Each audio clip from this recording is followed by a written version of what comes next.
구슬아 구슬아, 코로나19 보도 어떤 기사들이 나올지 유리구슬을 봐도 알지만 메르스 후기 보도를 살펴보면 알겠죠. 어차피 똑같이 쓰니까요.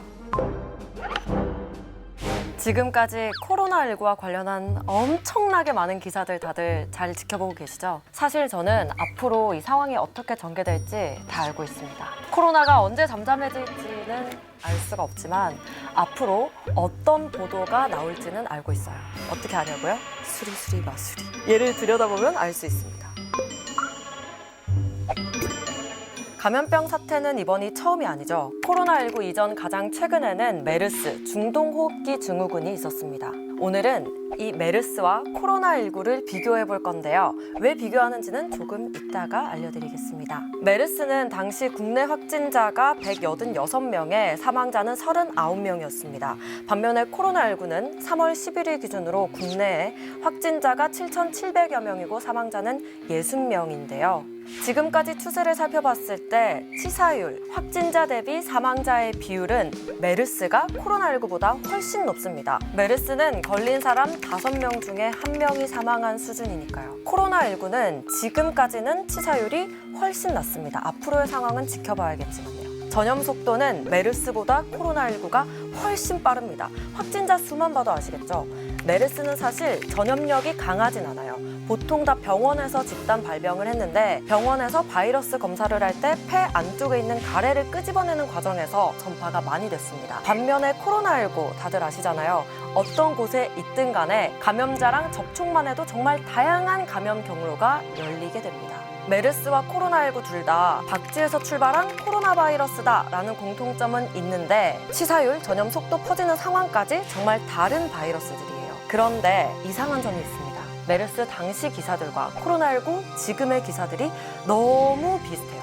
누군가가 마치 지시한 어떤 매뉴얼이 있는 것처럼 데칼코마니 수준으로 기사가 똑같습니다. 그래서 오늘 이 메르스랑 코로나19를 비교해 본 건데요. 감염병 진행 시기별로 4단계가 있는데요.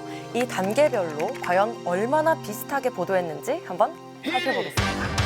That's what I'm talking about.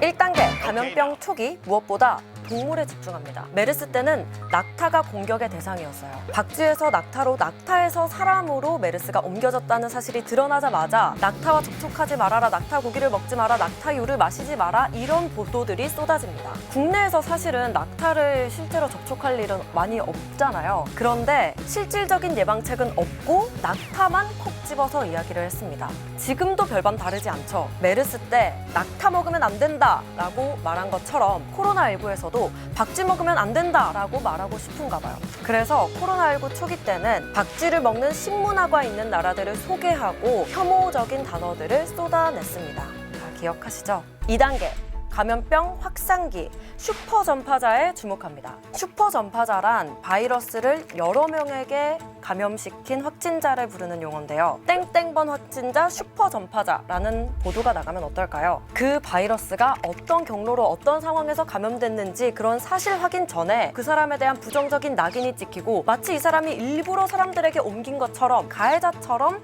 보도가 나가게 됩니다. 메르스 때도 이 슈퍼 전파자라는 단어를 쓰면 안 된다라는 이야기가 나왔었어요. 그런데 코로나19 보도 어땠습니까? 슈퍼 전파자를 찾고 기사 제목으로 찍어내고 있습니다. 이번에도 역시 슈퍼 전파자 공포를 열심히 조장하고 있다는 거죠. 3단계 지금 시기예요. 감염병 장기화 시기. 의료진의 희생에 주목합니다. 감염병이 돌 때면 국내 곳곳에서 정말 많은 의료진분들께서 수고해주고 계신데요. 그런데 언론은 동물을 저격하고 슈퍼 전파자를 찾고 한바탕 혐오를 하고 난 후에야 비로소 의료진들을 찾습니다.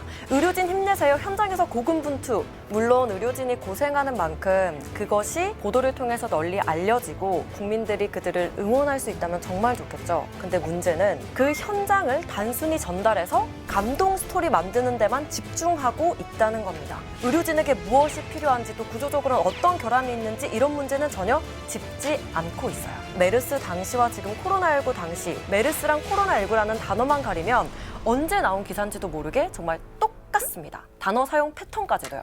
제가 아까 전에 코로나19 보도 앞으로 어떤 기사들이 나올지 잘 알고 있다고 했잖아요. 유리구슬을 봐도 알지만 메르스와 코로나19의 평행이론 보도만 봐도 충분히 알 수 있습니다. 자, 4단계 감염병 종식기. 지금은 코로나19 국면이 한창이지만 정말 바라는 대로 이 유행이 잦아들면 과연 어떤 보도가 나올까요? 메르스 후기 보도를 살펴보면 알겠죠. 어차피 똑같이 쓰니까요. 감염 관리 시스템에 투자해야 한다. 방역 체계가 문제였다. 이런 내용이 주를 이룹니다. 공공의료 시스템을 감시하고 지적하고 시스템을 어떻게 운영해야 한다 등등등등. 코로나19도 위기를 넘기면 이런 보도들이 쏟아지겠죠. 그런데 걱정되는 게 있습니다. 메르스 유행이 끝나고 나니까 이런 기사들이 보이지 않았거든요. 이런 기사들을 이번에도 내다가 나중에 나 몰라라 하는 거 아닌지 걱정을 안 할 수가 없습니다. 그러니까 제발 언론에서는 감염병 4단계 보도 지침이 있는 것처럼 초기 확산기, 감염병 장기화 시기, 종식기 단계별로 하나의 이슈에만 주목하지 말고 우리에게 정말 필요한 보도, 실질적인 정보를 줄 수 있는 보도를 제발 써달라고요. 또 혹시 다음에 데칼코마니 같은 기사를 발견했다. 아, 얘네 또 단계별로 기사 쓰네? 이렇게 해줍시다. 코로나19 이 4단계를 더 자세히 알고 싶거나 코로나19와 총선과의 관계 알고 싶으시다면 일요일 밤 저널리즘 토크쇼 J 본방사수 꼭 해주세요. 구슬아 구슬아, 이번 화는 조회수가 얼마나 나올 것 같니? 5천회? 만회? 10만회?